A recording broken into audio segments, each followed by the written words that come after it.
네, 안녕하세요. 국민일보 김판 기자입니다.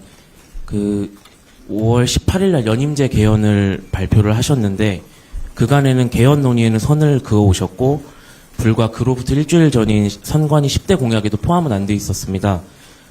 일정을 고려한 발표로 이해는 하고 있는데, 뭔가 기류가 급변했다거나 기술적인 느낌도 조금 들어서 이에 대해서 질문을 좀 드리겠습니다. 개헌 발표를 갑자기 하시게 된 배경이 조금 더 궁금하고, 두 번째로는 3년 전에는 세계적인 추세라면서 중임제 개헌을 언급을 하셨는데, 이번에는 연임제로 표현이 조금 달라졌습니다. 구체적 설명이 부족하다 보니까 국민의힘에서는 공세를 펼치고 있는데, 이 차이에 대해서 후보님의 설명을 좀 듣고 싶습니다. 네. 그리고 마지막으로는 선대위에서는 재임중 대통령은 해당이 없다고 누차 강조를 하긴 했는데, 후보님의 의견이 궁금해서 여쭤봅니다.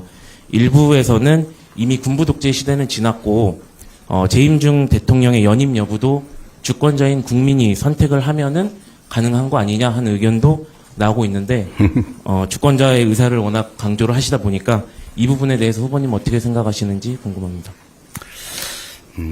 이게 대한민국 정치의 실상을 보면 기본적으로 너무 많이 망가졌다는 생각이 듭니다. 이번 토론 과정도 보면 우리 국민들께서 느끼실 수 있는데, 이게 정치란 기본적으로 입장이 다름을 전제를 하고, 또 입장이 다른 상대를 존중하고, 또 대화와 타협을 통해서 그 입장의 차이를 좁혀가는 것이죠. 그런데 지금은 보면 상대의 주장을 왜곡 조작을 해가지고 억지 소리를 하면서 공격을 해요. 그거는 정치가 아니죠. 그런 걸 우리는 대화가 아니고 시비 건다고 합니다. 싸우는 거죠. 이거는 어린아이들이나 하는 행태다, 이 말씀을 좀 드립니다. 연임제는 그런 거죠. 중임이라고 하면 2번 할 수 있다. 그러니까 소위 퐁당퐁당이 가능하다. 퐁당퐁이 가능하다. 그런 얘기입니다. 그러니까 대통령이 됐는데 떨어졌어요. 그 다음에 언젠가 한 번은 나올 수 있다. 이게 중임제죠. 그러면 우리가 중임제를 하자고 하는 이유는 일종의 중간평가 같은 걸 도입해서 8년간의 국정의 안정성을 보장하되 중간에 평가를 해서 안 되면 이제 그만두고 다른 사람으로 대체한다, 이런 의미인데, 나중에 다시 하면 거의 국정의 안정성과 아무 관계없이 그냥 2번 하게 한다, 이런 의미밖에 없지 않습니까? 그런 문제가 있어서 학계에서 이건 중임이 아니라 연임만 하게 해야 된다. 이어서 한 번 더 하는 것만 하게 하고 나중에 떨어진다 다시 하는 건 허용하면 안 된다, 그 얘기예요. 근데 이거를 누구나 다 알아들을 수 있는 얘기인데, 이걸 그럼 연임, 그러니까 이어서 계속 한다는 거냐, 그런 해괴한 소리를 하지 않습니까? 이게 언어라고 하는 걸 그냥, 언어는 그런 거죠. 우리 구성원들의 약속인데, 그냥 그 언어의 의미대로 받아들여주면 되죠. 그걸 왜곡해가지고 다른 의미를 부여해서 쪼가리를 내서 이렇게 공격을 하고 이러면 이거는 정치가 아니라 그냥 지금 국민의힘이 하는 것처럼 싸우는 거죠. 상대를 부정하고 제거하고 상대의 말을 왜곡하고 조작하고, 이런 생각이 극단적으로 발현된 게 바로 계엄이죠. 말하다가 안 되니까 아예 제거해버리려고 한 거 아닙니까? 내가 100% 다 갖겠다. 상대의 몫은 없다. 상대는 완전히 부정한다. 제거한다. 이 생각을 결국은 한 끝에 비상계엄이라고 하는 친위 쿠데타를 하게 된 겁니다. 이 생각 정말 바꿔야 돼요. 그냥 언어는 언어대로 받아들여줘야 됩니다. 선의로, 있는 대로 객관적으로. 연임, 이어서 2번 할 수 있다. 그런 거죠. 근데 2번 하려고 연임 그러니까, 그럼 3번, 4번 이어서 계속 할 수 있다는 거냐? 또 이렇게 곡해를 할 것 같아서 이건 2번이다. 영 의심스러우면 개헌은 제 혼자 마음대로 할 수 있는 게 아니죠. 국민적 합의가 필요하고, 걱정이 되면 1회에 하나에 연임할 수 있다, 이렇게 쓰면 되잖아요. 그냥 그렇게 하자라고 하면 되지. 제가 마치 이걸 100% 결정하는 것처럼 혼자 푸틴처럼 독재하려고 그런다, 이러면 이게 정치가 되겠습니까? 이게 우리나라 정치의 수준을 떨어뜨리는 억지, 왜곡, 조작의 대표적 사례 같아요. 그러면 안 되죠. 또 한 가지는 갑자기 했냐, 그런 건 아닙니다. 아시는 것처럼 언젠가는 하자는 소리를 언젠가는 하겠죠. 제가 저번에 대선 때도 명확하게 약속을 드렸고 공약했고 그 입장은 크게 변한 게 없어요. 다만 중임이라는 의미가 중간에 특히 미국 사례를 보니까 중간에 띄고 나중에 다시 하면 이게 문제가 생기겠다. 이 세대 교체가 돼야 되는데요. 한번 불신임 받아서 이제 그만해야죠. 근데 나중에 또 나오고 이러면 어떡하겠어요.